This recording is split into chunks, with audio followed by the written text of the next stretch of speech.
সংবিধানের মৌলিক সংস্কারগুলো জনগণের ম্যান্ডেট নিয়ে করলেই বেশি টেকসই হবে মন্তব্য করেছেন এনসিপির আহ্বায়ক নাহিদ ইসলাম। বুধবার দুপুরে গণসংহতি আন্দোলনের সাথে দ্বিদলীয় বৈঠক শেষে কথা বলেন তিনি। এ সময় তিনি বলেন, আগামী জাতীয় নির্বাচনে কারোর সাথে জোটে যাবে না এনসিপি, তবে রাজনৈতিক দলগুলোর মধ্যে ঐকমত্য তৈরিতে কাজ করবে এনসিপি। আর গণসংহতি আন্দোলনের প্রধান সমন্বয়ক জোনায়েদ সাকি বলেন, জনগণই সকল ক্ষমতার অধিকারী, তাই তাদের মতামত নিয়ে সংবিধান সংশোধন হওয়া উচিত। জানান, প্রয়োজনীয় সংস্কার শেষে প্রধান উপদেষ্টার দেয়া নির্ধারিত সময় জাতীয় নির্বাচন চায় গণসংহতি আন্দোলন।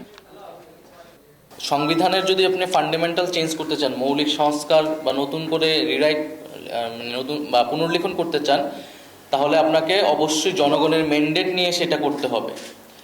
সেটা কেবল সংশোধনীর মাধ্যমে যদি আপনি সংবিধান সংস্কার করেন, সেটা আসলে টেকসই হবে না। বান্ডেল থাকলে প্রতি সেনমানিতে টাকা বাঁচবে। বিকাশ সেনমানি বান্ডেল কিনে জিতুন প্রতি লেনদেনে।